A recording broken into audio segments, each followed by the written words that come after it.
الحمدللہ وحدہ لا شریک لہ والصلاۃ والسلام علی من لا نبی بعدہ وعلی آلہ واصحابہ الذین اوفوا العہد اما بعد۔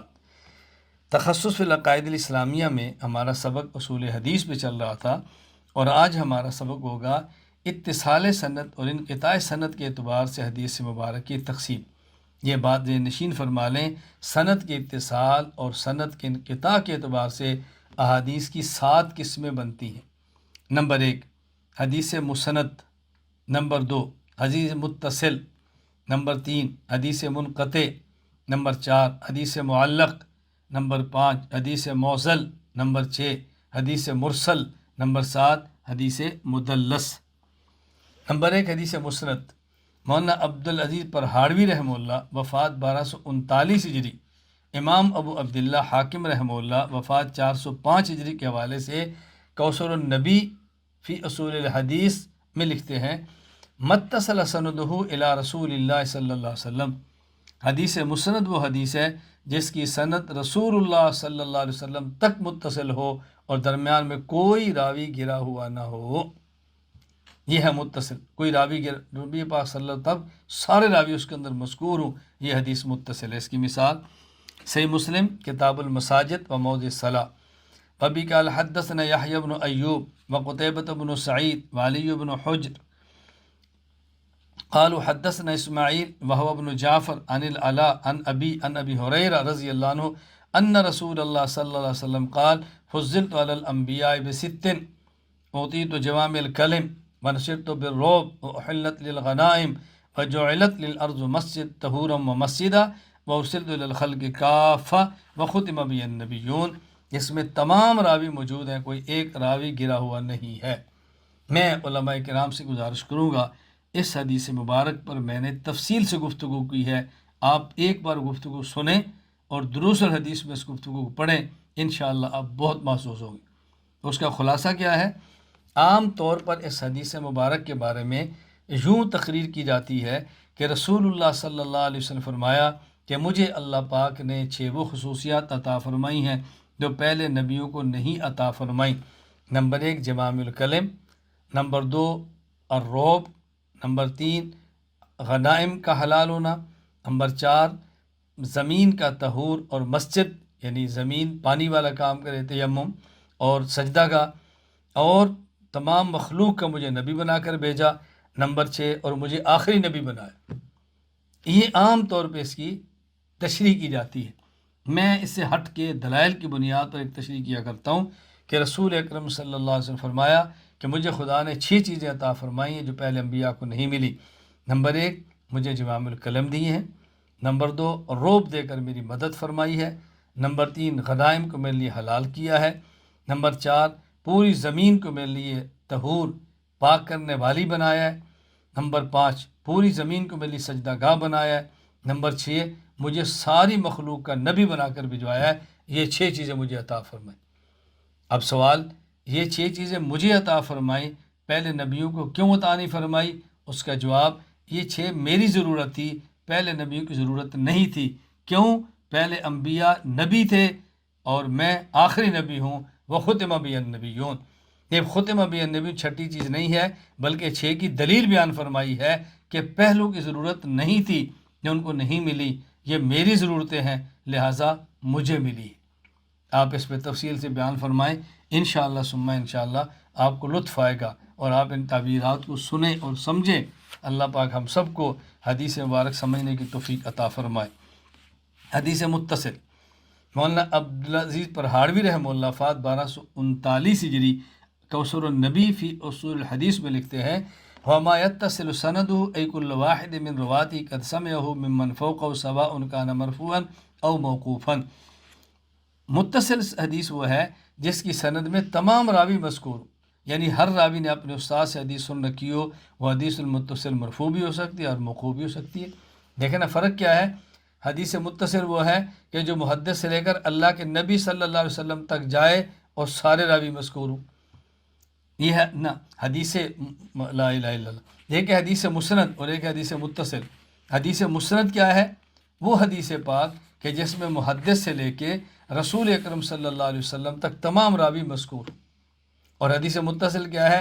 محدث سے لے کر صحابی تک سارے راوی ہوں یا اللہ کے نبی تک سارے راوی ہوں. یعنی مسند کے لیے روایت کا نبی پاک صلی اللہ علیہ وسلم تک سند کا جانا ضروری ہے، اور متصل کے لیے خواب اور سند صحابی تک رک جائے یا اللہ کے نبی تک جائے، دونوں صورتوں میں اس کو حدیث متصل کہا جائے گا. دیکھیں مرفوع کی مثال کہ سند رسول اللہ صلی اللہ علیہ وسلم تک جائے. صحیح بخاری باب من خص بالعلم قوما دون قوم کراہیت اللہ یفہم. وبی قال حدثنا اسحاق بن ابراہیم قال حدثنا معاذ بن ہشام قال حدثنی ابی عن قتادہ قال حدثنا انس بن مالک رضی اللہ عنہ ان النبی صلی اللہ علیہ وسلم ومعاذ ردیفہ علی الرحل فقال. حضرت معاذ نبی پاک صلی اللہ علیہ وسلم کے پیچھے بیٹھے ہیں اور آپ آگے پھر تشریف فرمائے سواری پر. آپ نے فرمایا یا معاذ، قال لبیک یا رسول اللہ وسعدیک، اللہ کے نبی میں حاضر ہوں، میری جان فدا، اللہ آپ کو بہت زیادہ سعادتیں عطا فرمائیں، حکم کریں. فرمایا یا معاذ لبیک یا رسول اللہ وسعدیک، پھر یہ کہا، پھر فرمایا یا معاذ، کہا لبیک وسعدیک یا رسول اللہ، 3 بار ایسے. پھر رسول اللہ صلی اللہ علیہ وسلم فرمایا یا معاذ بات سنو، ما من احد یشہد ان لا الہ الا اللہ وان محمد رسول اللہ صدقا من قلبی الا حرمہ اللہ علی النار. جو شخص دل سے صدق قلب سے پڑھے اور گواہی دے اللہ کے علاوہ کوئی معبود نہیں، حضرت محمد اللہ کے رسول ہیں صلی اللہ علیہ وسلم، اللہ اس شخص پر جہنم کو حرام کر دیتے ہیں. حضرت معاذ نے کہا یا رسول اللہ افلا اخبر بہ الناس، میں لوگ خوشخبری نہ دے دوں کہ تم کلمہ پڑھو تو جہنم ہی نہیں جاؤ گے. اور فرمایا اللہ اکبر اذن یتکلوا، اے معاذ اگر آپ نے بعض لوگوں کو بتا دی تو یہ اعمال چھوڑ کر بیٹھ جائیں گے. کلمہ پڑھنے سے بندہ جنم چلا جاتا ہے تو اعمال کی کیا ضرورت ہے، یہ تو بیٹھ جائیں گے. وَأَخْبَرَ بِهَا مُعَاذٌ عِنْدَ مَوْتِهِ تَأَسُّمًا، حضرت معاذ نے زندگی بھری حدیث بیان نہیں کی اور زندگی کے آخری وقت میں بیان کر دی. کیوں؟ اللہ کے نبی کا ارشاد ہے میں نہ بتایا کہ ایسا لوگ میں گنہگار ہوں کہ حضور کی بات کو پہنچایا کیوں نہیں، تو زندگی کے آخری وقت میں اس حدیث کو بیان کیا اور دنیا سے رخصت ہو گئی. حدیث موقوف کی مثال یعنی سند صحابی تک جائے. صحیح بخاری باب من خص بالعلم قوما دون قوم کراہیت اللہ یفہم، یہ حدیث پاک ہے. فرمایا وقال علی رضی اللہ عنہ حدث الناس بما یعرفون اتحبون ان یکذب اللہ ورسولہ. اللہ اکبر. فرمایا لوگوں تم لوگوں کو وہ باتیں بتایا کرو جو ان کو سمجھ آئے.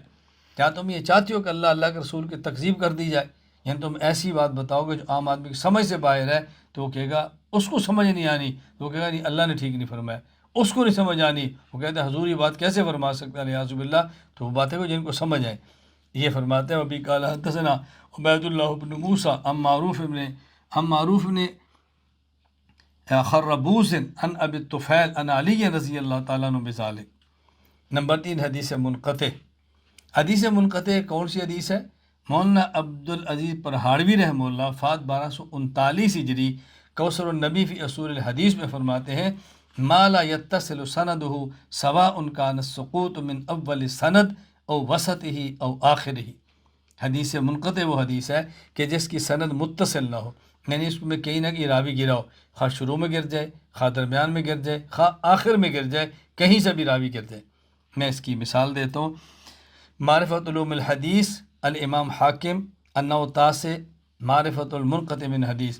فرمایا بھی قال حدثنا ابو النضر قال حدثنا محمد بن یوسف الفقی قال حدثنا محمد بن سلیمان حضرمی قال حدثنا محمد بن سہل قال حدثنا عبد الرزاق قال ذکر ثوری عن ابی اسحاق عن زید بن ایوسب عن حذیفہ رضی اللہ تعالی عنہ وعنہم قال قال رسول اللہ صلی اللہ علیہ وسلم ان ولیتموها ابا بکر فقوی امین لا تاخذ فی اللہ لومۃ لائم وان ولیتموها علی فہاد مہدی یقیمکم علی طریق مستقیم. اگر تم ابو بکر کو امیر بنا لو، ابو بکر کو ذمہ دار بنا لو، وہ قوی ہے، امین ہے، کسی کے ملامت کی بنیاد پر وہ دین نہیں چھوڑیں گے. علی کو بنا لو، فرمایا تب بھی ٹھیک ہے، وہ ہادی ہیں، رہنمائی کرنے والے ہیں، مہدی ہیں، خود ہدایت یافتہ ہیں، وہ تمہیں سیدھے راستے پر رکھیں گے. اس روایت میں 2 جگہوں پر انقطاع ہے. اس میں دیکھیں راوی ہے قال حدثنا عبد الرزاق قال ذکر ثوری. امام عبد الرزاق نے روایت سفیان ثوری سے نہیں سنی. آگے ہے عن ابی اسحاق، تو سفیان ثوری کے بعد ابو اسحاق ہے، سفیان ثوری نے ابو اسحاق سے نہیں سنی. چنانچہ امام ابو عبداللہ محمد بن عبداللہ بن محمد الحاکم النشا پوری شافی رحمہ اللہ وفات 405 ہجری فرماتے ہیں وفی انقطاع فی موضعین فإن عبد الرزاق لم يسمعه من الثوری والثوری لم يسمعه من ابی اسحاق۔ یہ حدیث میں دو جگہ پر انقطاع ہے، عبد الرزاق نے ثوری سے نہیں سنی اور امام ثوری نے ابو اسحاق سے نہیں سنی۔ تو میں نے ایک مثال پیش کر دی ہے کہ جس میں یہاں پر انقطاع موجود ہے۔ حدیث منقطع کا حکم کیا ہے؟ فرمایا دکتور محمد احمد الطحان تفسیر مصطلح الحدیث میں لکھتے ہیں المنقطع ضعیف باجماع العلماء، حدیث منقطع امت علماء کے اجماع کے ضعیف ہے۔ کیوں؟ لفقد شرط من شروط القبول وهو ایصال السند، اس میں ایک شرط نہیں پائی جاتی، وہ شرط ہے سند کا متصل ہونا۔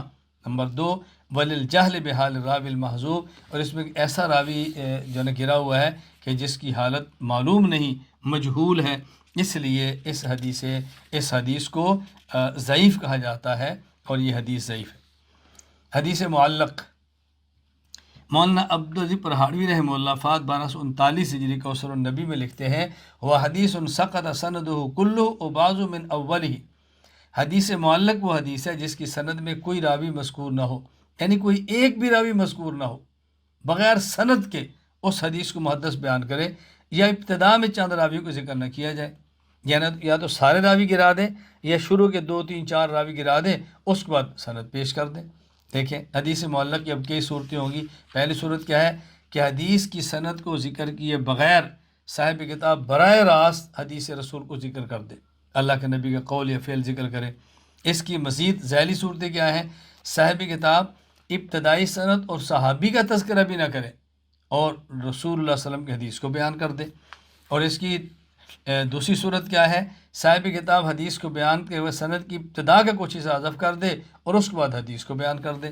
پہلے کی آپ مثال سمجھیں کہ صاحب کتاب ابتدائی سند اور صحابی کا تذکرہ کیے بغیر رسول اللہ صلی اللہ علیہ وسلم کی حدیث نقل کرے۔ امام ابو عبداللہ محمد بن اسماعیل بخاری رحمہ اللہ وفات 256 ہجری، صحیح بخاری باب ناق عثمان بن عفان فرماتے ہیں قال النبی صلی اللہ علیہ وسلم من یحفر بیر رؤما فلہ الجنہ فہو عثمان، جو بیر روما کھودے گا اس کے لیے جنت ہے، حضرت عثمان نے کھود دیا۔ اب یہاں پر انہوں نے صحابی سمیت کسی بھی واسطے کو ذکر نہیں کیا۔ اچھا، اسی کی دوسری صورت کیا ہے کہ صاحب کتاب ابتدائی سند ذکر کیے بغیر صحابی کا تذکرہ کرتے ہوئے حدیث کو ذکر کرے۔ میں تھوڑی سی غلطی ہوگی، میں اس کو دوبارہ دہرا دیتا ہوں۔ حدیث معلق کسے کہتے ہیں؟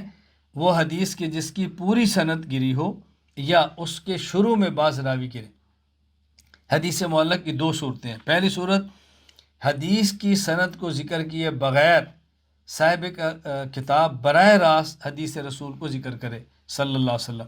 پھر اس کی دو صورتیں ہیں، صاحب کتاب پوری سند حتیٰ کہ صحابی کا بھی ذکر نہ کرے اور حدیث رسول ذکر کر دے۔ دوسری صورت صاحب کتاب پوری سند چھوڑ دے، صرف صحابی کا نام لے اور آگے حدیث رسول کو ذکر کر دے۔ پہلی مثال کہ صاحب کتاب مکمل حدیث صحابی کا تذکرہ کیے بغیر صرف قول حدیث رسول کو ذکر کرے۔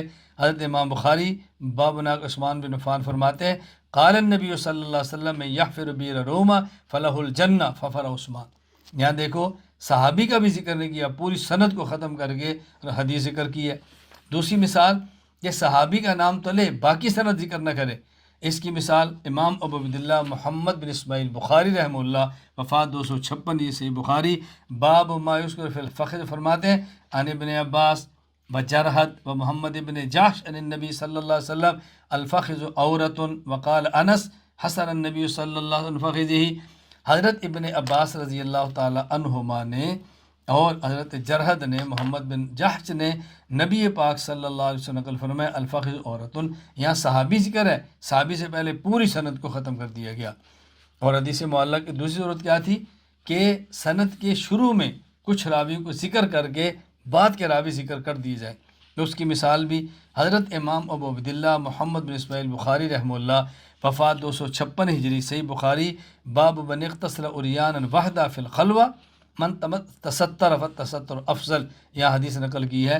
وقال بہز بن حکیم عن ابی عن جدی عن النبی صلی اللہ علیہ وسلم اللہ احق ان یستحیا منہ من الناس، اللہ تعالیٰ زیادہ اس بات کے حق ہے، یا اللہ سے زیادہ کون حقدار ہو سکتا ہے کہ اس سے حیا کی جائے؟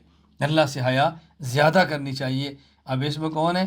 بحث بن حکیم ان ابی ان جدہ، لیکن شروع کی ساری سند جو ہے وہ یہاں پر حذف کر دی گئی ہے۔ اس حدیث کا حکم کیا ہے؟ حکم الحدیث المعلق موقوف علی علم بحال الراوی، یہ راوی کے حالات پر موقوف ہے۔ المحذوف جو حذف کیا گیا، فلو علم احوال الراوی المحذوف بسند آخر، اگر اس راوی کی حالت کسی اور سند سے معلوم ہو جائے، ووجد فی شروط الصحیح او الحسن، اور اس راوی میں حسن یا صحیح کی شرائط پائی جاتی ہوں، فحدیث حسن اور صحیح، صحیح کی شرائط ہوگی تو حدیث صحیح ہوگی، حسن کی ہوگی تو حدیث حسن ہوگی۔ وَإِن لَمْ يُوجَدْ فِي تِلْكَ الشُّرُوطِ فَهُوَ ضَعِيفٌ أَوْ مَوْضُوعٌ بِحَسْبِ حَالِهِ، اور اگر وہ شرائط نہ پائی جائیں تو پھر یا یہ حدیث ضعیف ہوگی اور یا یہ حدیث موضوع ہوگی، وہ اس کے مطابق ہے۔ خلاصہ گفتگو کا کیا ہے کہ چونکہ یہاں تو سند مذکور نہیں ہے نا، راوی گرا ہوا ہے، کوئی اور سند دیکھیں گے وہاں پر راوی ہے یا موجود نہیں، اگر راوی ٹھیک ہے حدیث ٹھیک ہے، راوی درست نہیں تو حدیث یا ضعیف ہوگی یا حدیث مجہول ہو یا حدیث پاک یا موضوع ہوگی۔ اس کو اچھی طرح ذہن نشین فرما لیں، اللہ تعالیٰ میں بات سمجھنے کی توفیق عطا فرمائے۔ نمبر 5، حدیث معزل۔ مولانا عبدالعزیز پرہاڑوی رحمہ اللہ وفات 1239 ہجری کو سنن النبی میں لکھتے ہیں، ما سقط من اسنادہ اسنان فصاعدا بالتوالی، جس میں پے در پے 2 یا 2 سے زیادہ راوی موضوع ہو، مسلسل 2 گرے ہوں یا 2 سے زیادہ گرے ہوں، اس کو حدیث معزل کہتے ہیں۔ 2 راوی گرے ہونے کی مثال موطا امام مالک میں حدیث موجود ہے، باب الامر بالرفق بالمملوک، عن مالک انه بلغه ان ابی ہریرہ رضی اللہ تعالی عنہ قال قال رسول اللہ صلی اللہ علیہ وسلم للمملوک طعامه وکسوته بالمعروف ولا یکلف من العمل الا ما یطیق، فرمایا جو غلام ہے اس کو کھانا اچھا دو، کپڑے اس کو اچھے دو، اور اسے اتنا کام لو جس کی یہ طاقت رکھتا ہے۔ اب یہاں حضرت امام مالک ابو ہریرہ سے نقل کرتے ہیں اور درمیان میں 2 راوی ہیں، محمد بن عجلان اور ان کے والد عجلان، یہ 2 راوی درمیان میں گرے ہوئے ہیں، جس کا تذکرہ معرفت علوم الحدیث کے اندر تفصیل کے ساتھ موجود ہے۔ اس حدیث کا حکم کیا ہے؟ دکتور محمود الطحان فرماتے ہیں تفسیر مصطلح الحدیث میں، الموزل حدیث ضعیف، موزل حدیث ضعیف ہے، وہو اسوأ حالا من المرسل والمنقطع لکثرت المحذوفین من الاسناد، اور یہ موزل ضعیف بھی ہوتی ہے اور مرسل اور منقطع سے زیادہ کمزور بھی ہوتی ہے، کیوں؟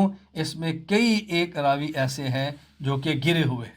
اللہ تعالیٰ میں بات سمجھنے کی توفیق عطا فرمائے۔ اللہ تعالیٰ مجھے اور آپ سب کو اصول حدیث پڑھ کر سمجھ کر اس کے مطابق احادیث کو سمجھنے کی، احادیث کو بیان کرنے کی اور عمل کرنے کی اللہ تعالیٰ میں توفیق عطا فرمائے۔